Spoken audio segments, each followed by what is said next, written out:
What is good, everyone? On a Wednesday, we're talking Steelers. We're talking ball. We got a big game this week, 2-0 Steelers against the Chargers. You know, we got to preview that. More information regarding Justin Fields and Russell Wilson pertaining to the starting quarterback position. Got some new signings, got some new transactions that are somewhat notable.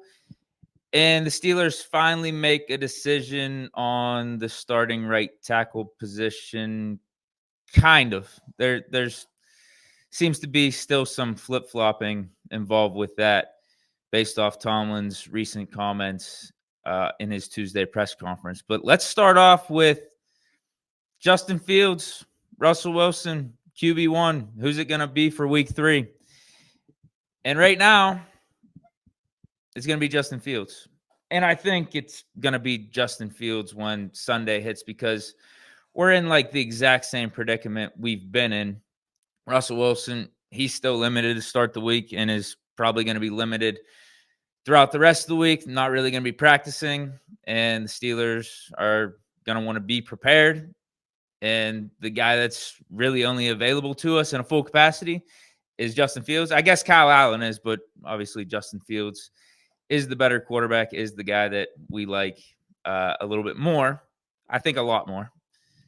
So, yeah, Justin Fields is going to be the guy over Russell Wilson when it's all said and done. Here's Tomlin's comments on it. He says, we're in the same posture as we were in last week with Russell Wilson. We're readying a plan that features Justin in his readiness. We'll follow Russ throughout the week. We are readying ourselves around Justin, and we'll stay in that mindset until something else happens. Hypotheticals is a waste of time. Some reporters followed up with Tomlin and asked him if Russ was completely healthy.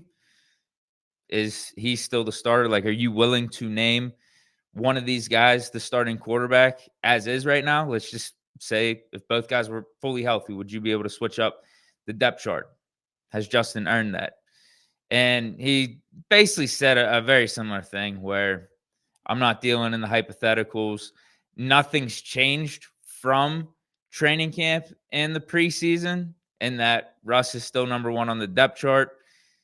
He still is in the pole position, but he left the caveat that once Russ gets fully healthy and he can actually look at each quarterback and make a determination on who he wants, then things could change. So really, he's not saying anything there, but he's handling it well because he doesn't want to stir the pot or cause any further drama where it's not needed right now because Russell Wilson is not available. So Tomlin's handling it perfectly. There's no reason for him to declare a starter if both Russ and Fields are healthy because Russ isn't healthy. So it buys Tomlin time, it buys Fields time, it buys everyone time to see how this offense looks under Fields. So we're just going to get another game sample size of Fields. And, you know, if he plays good, Steelers go 3-0, it makes the decision that much more tougher for Tomlin and this coaching staff on who to go with going forward. And I want to say this about Fields too. I saw a comment made by Steelers reporter Mark Caboli. He was on 93.7 The Fan, I think a day or two ago, and said that the Steelers are just utilizing Fields as a backup right now, essentially saying like the backup that he is, the quarterback two that he is, and kind of limiting him, not trying to put him in harm's way. I think they're just treating him as the starter and trying to win games and trying to make the most of the situation at play. Because I'll say it again, I don't know what Russell Wilson is doing better than Justin Fields last game against Denver. Did the first half against Denver look like we were treating Justin Fields as a backup? I don't think so. I think in a way we were putting the offense, making field surroundings like dialed in for him and just letting him play as Justin Fields the best way that he can. Now, if you want to say that, you know, that's just tailoring it to the quarterback that you have at play and it just so happens to be Justin Fields and Maybe they would open it up even more if it was Russell Wilson. I mean, maybe you could make that argument. I don't know. Tomlin's talking about not wanting to deal in hypotheticals, and that's just a big hypothetical there. I feel like it was just more or less Arthur Smith and the offensive coaching staff being smart and trying to get this offense as tailored as possible for Justin Fields' success. I don't think that has anything to do with him being QB2 or not. Because if he keeps playing like this, we're not going to be talking about him being QB2. I think he's played like a QB1, and the stats would back it up. He's 13th in the league in QB rating. I think he's 11th in completion percentage. Yeah, obviously his yards aren't anything crazy, but he hasn't turned the ball over. Him and Josh Allen, the only two quarterbacks in the league right now that are undefeated and haven't turned the ball over. What does that say? I feel like Fields is playing like a top 15 type of quarterback. So if you just, in my opinion, look at how Fields has played and you look at the stats, I feel like the stats back it up too. I don't feel like the Steelers are holding him back or got the training wheels on or anything. I think they're just looking at it on a game-by-game situation and trying to get out of the stadium with a dub. You got to think Fields was named the starter day of the game for the Falcons, first game of the season. And we got 6 scoring drives. All field goals, I get it, but 18-10, we won the game. I thought Fields played good in that one. And then last week, he took a step up. If it wasn't for the penalties on offense, I think that Steelers offense gets over 20-plus points. There's a good chance we have over 20 points in the first half. And it's basically curtains going into halftime. I feel like we're just playing to Justin in a way. We're trying to play to Justin Fields' strengths. We're also letting him know that, dude, you could at least take on this game manager role to start off. Like, just go into the game managing the game as a prerequisite. Don't turn the ball over. Don't kill our team. And we're going to be in this game because of how good the defense is. But hey, let's not be afraid to take some shots down the field. And Fields wasn't in the last game. He definitely wasn't. I didn't see a backup quarterback in Fields from last week at all. I didn't.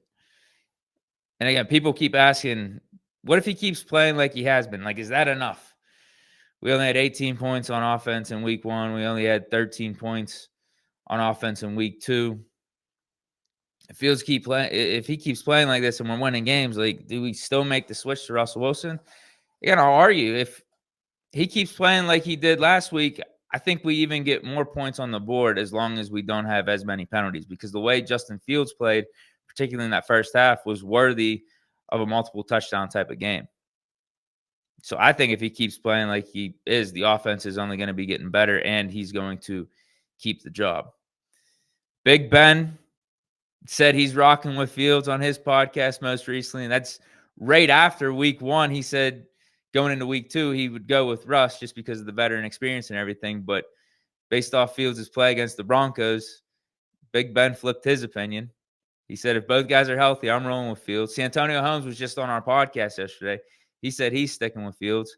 And then Pat P said it, I believe it was on his podcast. It was on YouTube somewhere. He said that if the Steelers win this game against the Chargers and Justin Fields is the quarterback, they're sticking with him. He said, mark my words. So I feel like we shouldn't be acting like Justin Fields is holding our team back, or we got to like walk on eggshells with him being the quarterback.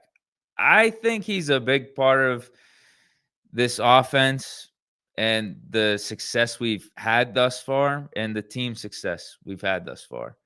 I think he's been a big part of it, actually. I mean, the box score isn't going to show it completely because the gaudy numbers aren't there, but the completion percentages, the QB rating, the taking care of the ball is, and being in command of this offense and being a steady force for us out there when there's a bunch of calamity and just nonsense going on with the penalties.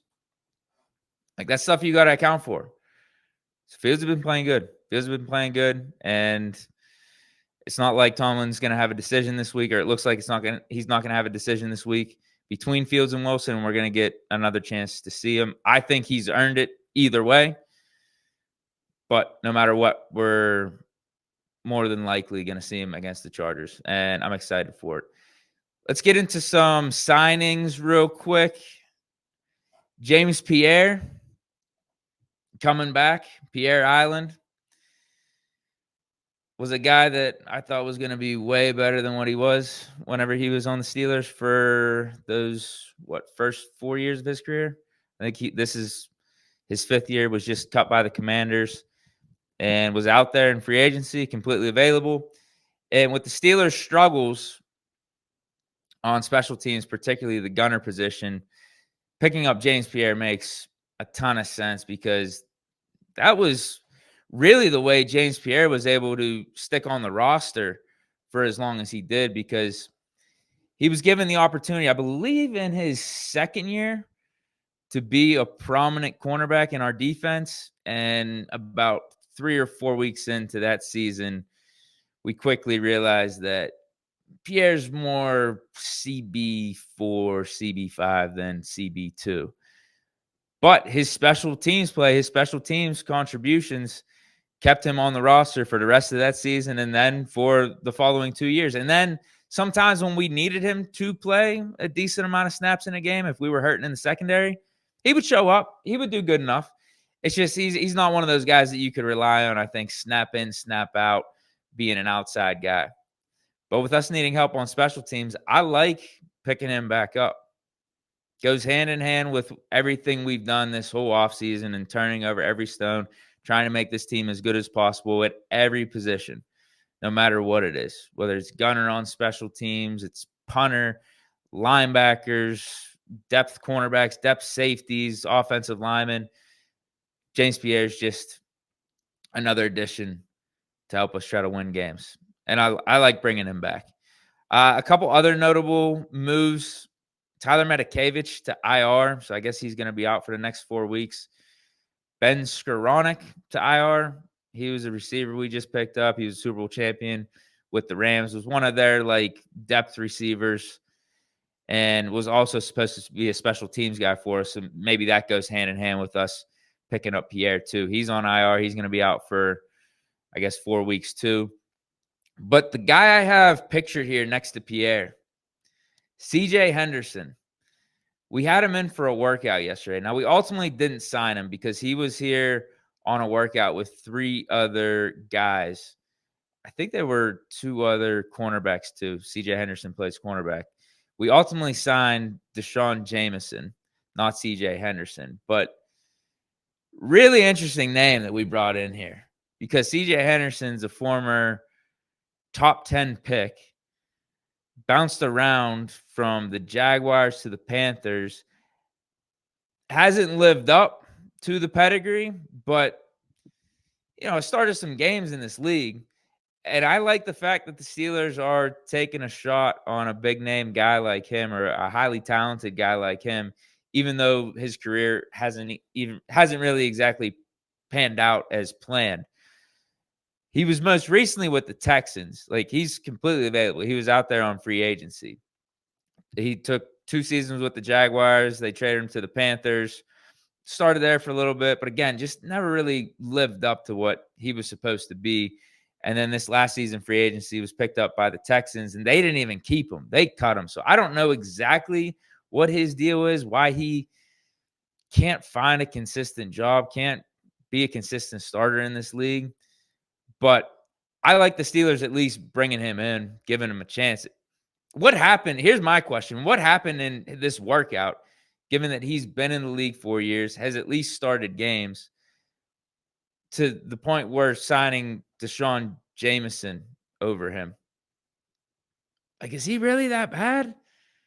Is he really that disappointing? It's reminiscent of us trading for, remember Justin Gilbert back in the day? He was, they got top 5 pick for the Browns, cornerback out of Oklahoma State.